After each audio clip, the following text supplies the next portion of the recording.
सिर्फ पाकिस्तान में नहीं हो रहा था, पूरी दुनिया में हो रहा था। इसलिए कि सेकंड वर्ल्ड वॉर के बाद इनको अपने यूरोप की रिकंस्ट्रक्शन के लिए भी खाने पीने की जरूरत थी इनको, क्योंकि यूरोप जंग से तबाह हो चुका था, एग्रीकल्चर उसकी इतनी स्ट्रांग नहीं थी। इन्होंने पूरी दुनिया में एग्रीकल्चर प्रोजेक्ट शुरू करवाए। मकसद यह था कि ये तमाम गरीब ममालिक खाना पीना और खुराक और गल्ला और गंदम पैदा करेंगे और हमें एक्सपोर्ट करेंगे। जी जैद साहब, this is all very interesting, लेकिन इससे पहले हमें एक ब्रेक पे जाना है। Welcome back viewers. जैद साहब हमें बैकग्राउंड दे रहे थे एग्रीकल्चरल प्रोजेक्ट्स का जो 50s और 60s में शुरू किए गए। हम इसी पे डिस्कशन को कैरी ऑन करेंगे। देखिए, जैसे हमने आपको बताया कि 1950s और 60s में इन लोगों ने मंगला डैम, तबेला डैम, बड़े बड़े एग्रीकल्चर प्रोजेक्ट्स पाकिस्तान में असिस्ट किए, फाइनेंसिंग की इन प्रोजेक्ट्स की। पूरी दुनिया में इन्होंने कई जगह पे किया। मकसद उन लोगों का यही था कि ये तमाम इलाके ये गल्ला पैदा करेंगे, ग्रेन्स पैदा करेंगे, फ्रूट्स पैदा करेंगे और हमें एक्सपोर्ट करेंगे और अपने आप को वो मैन्युफैक्चरिंग प्रोडक्ट्स की तरफ ले गए जिनको हाई वैल्यू उन्होंने, अपने आप को हाई वैल्यू भी, प्लस उनकी अपनी फूड सप्लाईज इतनी अच्छी सिक्योर होना शुरू हो गई इस पीरियड में हमारी तरफ से, प्राइमरी प्रोडक्ट्स हमसे लेके अपने आप को कॉम्प्लिकेटेड प्रोडक्ट्स। मगर 1974 के बाद जब से ये कैसेंजर प्लान 75 में फोर्ड ने अप्रूव किया है, आप देखिएगा कि पाकिस्तान में किसी बड़े एग्रीकल्चर प्रोजेक्ट की तरफ ही हमको नहीं जाने देते हैं। हम उसकी तरफ आएंगे अभी, लेकिन जो बात हम एम्फसाइज करना चाह रहे हैं कि देखिए, इस वक्त दुनिया में डिलिबरेटली आलमी तौर पर कहत बर्पा करने का एक प्लान बना लिया गया है। पूरी दुनिया में कहत बर्पा किए जाएंगे। 5 साल से फूड सप्लाई इन्होंने एक मकाम पर रोक दी है लाके, ताकि इंसान की आबादी बढ़ रही है, फूड सप्लाई रोकी हुई है। डिलिबरेटली ये क्रॉप्स की सप्लाईज को ऊपर नहीं जाने दे रहे। 1100 बिलियन टन की फूड की कमी है दुनिया में। हालत अब यह हो जाएगी कुछ अरसे के बाद कि अगर अमीर ममालिक भी हैं लेकिन उनके पास एग्रीकल्चर प्रोडक्ट नहीं है और वो खरीदना चाहते हैं दुनिया से, तो इनको नहीं मिलेगी। सप्लाईज बढ़ जाएंगी, सप्लाईज बहुत महंगी हो जाएंगी, दुनिया में शॉर्ट हुई भी है। खुद यूरोप और अमेरिका में गल्ले की कमी है, क्योंकि ये कन्वर्ट करवा रहे हैं उस गल्ले को बायोफ्यूल्स में। उससे पहले इनका हाल यह था कि इनके पास इतना सरप्लस गंदम और गल्ला हुआ करता था कि ये हजारों टन समुद्र में फेंक दिया करते थे और आलमी मंडी में लेकर नहीं आते थे, इसलिए कि आलमी मंडी में कीमत कम हो जाएगी। इंसान बेशक लाखों भूखा मर जाए कहत से, लेकिन ये कीमत एक खास मकाम पर ऊपर रखना चाहते हैं, समुद्र में फेंक देते हैं, गरीब इंसानों को नहीं खिलाते। लेकिन जैद साहब, टेक्निकली इस सिनेरियो से तो हमारे जैसे मुल्कों को फायदा होना चाहिए जो कि एग्रीकल्चर प्रोड्यूस या प्राइमरी प्रोडक्ट्स पे जिनका इन्हिसार है। तो अगर ऐसा कहत आएगा या प्राइसेस बढ़ेंगी तो टेक्निकली तो फायदा हमारे जैसे। देखिए, हम आपको बताते हैं, बात इतनी सिंपल नहीं है।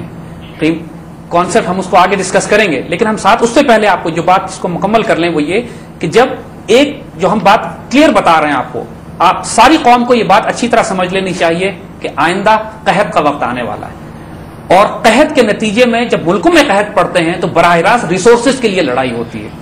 जब रिसोर्सेज के लिए लड़ाई होती है तो जंगें बर्पा होती हैं। उसका एक्स्ट्रा फायदा जो इनको होता है, इस मुल्कों की पॉपुलेशन कम होती है, आबादी कम होती है जंगों के नतीजे में। इन्होंने रवांडा में लाखों कत्ल करवाए, कॉन्फ्लिक्ट करवाए। दुनिया का कोई इलाका ऐसा नहीं है जहां ये कॉन्फ्लिक्ट बर्पा नहीं कर रहे हैं गरीब ममालिक में फालतू आबादी कम करने के लिए। पाकिस्तान, जैसे हमने अर्ज किया कि 13 मुल्कों की लिस्ट में पाकिस्तान एक प्राइमरी टारगेट है इनका। और तीसरा तरीका जो इनका आबादियां कम करने का है और जो बहुत ही नापाक तरीका है वो बायोलॉजिकल वॉरफेयर है, बीमारियां फैलाकर। इस बात के कंफर्म शवाहिद मौजूद हैं कि एड्स वायरस इन्होंने लेबोरेटरी में तैयार किया था और सबसे पहले बेल्जियन कॉन्गो में, अफ्रीका में लोगों के जिस्मों में दाखिल किया इन्होंने और वहां से ये सारा एड्स पूरी दुनिया में फैला। इसका एक फायदा तो इनको ये होता है कि एड्स फैलता है पूरी दुनिया में, आबादी कम होगी। दूसरा फायदा कि एड्स की जो दवाइयां हैं, एंटी रेट्रोवायरल ड्रग्स जो हैं, जो एड्स के इलाज के लिए इस्तेमाल होती हैं, वो ये बनाते हैं। उनकी फार्मास्यूटिकल्स इनके पास हैं। अब बिलियंस ऑफ डॉलर्स का बिजनेस ये अलग मिलता है इनको, इंसानों को कत्ल भी करवाएं और अपनी दवाइयां भी बेचें, अपना कारोबार भी चलाएं। लेकिन जैद साहब, वंस अगेन अगर आप एड्स की बात करें, एड्स से सबसे ज्यादा नुकसान तो इन्हीं ममालिक को खुद हुआ है, बिकॉज एड्स का इंसिडेंस पाकिस्तान में तो इट्स थैंकफुली काफी लो, लेकिन अमेरिका में काफी ज्यादा। नोट कीजिएगा जो बात हमने आपको पहले कही थी, 2 बातें यहां नोट करने की। पहली बात तो ये कि ये यतखब्बतु शैतान मिनल मस हैं, दीवाने हैं, बावले हैं बिल्कुल ये। आखिर जब दुनिया में ग्लोबल वार्मिंग हो रही है तो खुद भी तो तबाह हो रहे हैं उसके साथ। ये जब फ्लडिंग होगी ओशंस में, जब ग्लेशियर मेल्ट करेंगे तो खुद हॉलैंड और इंग्लैंड भी तो डूबेगा उसके साथ जाके। तो ये जो कुछ प्लान दुनिया के लिए करते हैं ये नाउजुबिल्लाह खुदा नहीं है, ये बेड़ा गर्क कर देते हैं इंसानियत का भी, फसल का भी, नस्ल का भी, और पूरी दुनिया में फसाद बर्पा करते हैं। और दूसरी बात यह कि एड्स से कौन मर रहा है इनके माशरों में? वो लोग जिनको, इतने माशरों में भी वो लोग जो लाखों मर रहे हैं, उनकी कोई हैसियत नहीं है, वो भी कीड़े मकोड़े हैं इनके लिए। आपने इनको ये कब समझ लिया कि अपने लोगों की बड़ी इज्जत और कदर करते हैं? ये इनकी लोअर क्लास है, वो इनकी वो लेबर कॉम है जिसको लाखों मर जाए तो इनको भी फर्क कोई नहीं पड़ता। जो इनके बड़े हैं वो तो रेट्रोवायरल ड्रग्स अफोर्ड कर सकते हैं, और वो तो जो खुद दवाइयां कंपनियां बनाती हैं। हम आपको मिसाल एक और देते हैं, देखिए एंथ्रैक्स 9/11 के बाद अमेरिका में सेनेट में और कांग्रेस में एंथ्रैक्स के लिफाफे वसूल होना शुरू हुए, एंथ्रैक्स का पॉइजन जिसके अंदर था। किसी मुसलमान इस्लामी जिहादी ग्रुप ने या किसी और मूवमेंट ने नहीं भेजे थे। बाद में मालूम हुआ कि खुद इन्हीं के लोगों ने वो डिस्पैच किए थे, मगर उसके नतीजे में पैनिक क्या क्रिएट किया कि यूएस डिपार्टमेंट ऑफ डिफेंस ने billions of dollars worth of anthrax vaccine बनाने के लिए स्टॉक पाइल जमा करके रख लिए पूरे अमेरिका में। और मजे की बात यह कि एंथ्रैक्स बनाने वाली जो वैक्सीन बनाने की कंपनी थी उसमें डोनाल्ड रम्सफील्ड के शेयर थे। You see, and this is how these people create alarm, एक पैनिक क्रिएट करते हैं और खुद अपने रिसोर्स उससे बेनिफिट करते हैं। दुनिया में जो कहर बर्पा ये कर रहे हैं उसके जैसे हमने अर्ज किया कि फूड सप्लाई कंट्रोल करना इनके लिए फंडामेंटल एलिमेंट है उस पूरी दुनिया में आबादी कम करने का, जंगों के साथ और कहर बर्पा करने के साथ और बीमारियां नाफिज करने के साथ। बर्ड फ्लू का वायरस है, चाहे वो एंथ्रैक्स हो, चाहे वो एड्स हो, हर जगह इनका सिनिस्टर एस्पेक्ट नजर आता है। मैंने अर्ज किया ना आपको कि ये ऑलमोस्ट कंफर्म है ये बात कि एड्स इन्होंने लेबोरेटरी में पैदा करके दुनिया में छोड़ा था ताकि इससे आबादी कम की जाए दुनिया के उन ममालिक की, खासतौर पर गरीब ममालिक मर रहे हैं। अमीर ममालिक में तो लोग मर रहे हैं, एग्जैक्टली वो इनके अपने लोअर क्लास है जो इनके नजदीक जिसकी मौत इनके लिए फर्क कोई नहीं पड़ती। मगर ये इस कदर नापाक लोग हैं और इसकी मिसाल खुसूसन अब हम पाकिस्तान के हवाले से बात करते हैं कि देखिए अब हम डायरेक्ट बात कर रहे हैं, पाकिस्तान एक टारगेट लिस्ट पे है। पाकिस्तान के ये आबादी भी कम करना चाहते हैं, हमारे मुल्क को तोड़ के छोटे हिस्सों में भी तकसीम करना चाहते हैं। ये एक ग्लोबल गेम प्लान है जिसका आगाज किसिंजर ने किया था। अब इसको समझने की कोशिश कीजिए, हम आहिस्ता जा रहे हैं इस बात के ऊपर और तफसील से बार बार एक ही बात को एम्फसाइज कर रहे हैं because this is something that you need to understand now. India हमारा पानी बंद कर रहा है। इंडिया पानी इसलिए बंद कर रहा है कि इंडिया के पास भी पानी की कमी है। उसको भी मालूम है कि अगले चंद सालों के बाद एक कहर बर्पा होने वाला है। बांग्लादेश का पानी इंडिया रोक रहा है, वो दरिया जो बांग्लादेश में जाते हैं, इंडिया अपने दरियाओं को आपस में मिला रहा है नहरी निजाम के जरिए।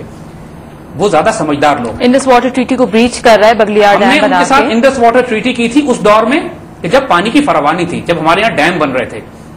अब दुनिया में पानी का कहत है, आबादी बढ़ गई है, फूड सप्लाई कम हो गई है, फूड रिजर्व्स कम हो रहे हैं। अब तो खरीदने भी जाएंगे तो गल्ला नहीं मिलेगा, मिलेगा तो 10 गुना कीमत में मिलेगा। इस सूरत हाल में अगली जंगें दुनिया में जो बर्पा होंगी वो पानी पे होंगी, ये याद रखिएगा। वो कौम जिंदा बचेगी जिसके पास पानी के जखीरे होंगे, वो कौम बचेगी जिसने अपनी फूड सप्लाई महफूज रखी हुई होगी, जिसके पास अपना गल्ला होगा, जिसके पास अपनी गंदम होगी। एक बात हम आपको बता दें, देखें फिर हमें यहां पे यूसुफ अलैहिस्सलाम की मिसाल देते हैं। यूसुफ अलैहिस्सलाम को अल्लाह की तरफ से इशारा कर दिया गया था। उस वक्त बादशाह को ख्वाब आया, इशारा बादशाह को आया क्योंकि ये काम बगैर अथॉरिटी और बगैर पावर के नहीं किया जा सकता। उस ख्वाब की इंटरप्रिटेशन यूसुफ अलैहिस्सलाम ने दी और ख्वाब की इंटरप्रिटेशन ये थी कि 7 साल फरावानी के होंगे, तुम्हारे पास 7 साल का मार्जिन है, गल्ला जमा कर लो जितना करना, क्योंकि 7 साल के बाद 7 साल का कहत आएगा और वो कहत इतना खौफनाक होगा कि पूरे खित्ते में लोगों को गल्ला और खाना और गंदम नहीं मिलेगी। और जिसके पास जो समझदार होगा, जो अल्लाह के दिए हुए इस इशारे को समझ लेगा, वो बचेगा, वरना कहत, भूख, जंग, बीमारियां, फाका तुम्हारे ऊपर मुसल्लत हो जाएगा।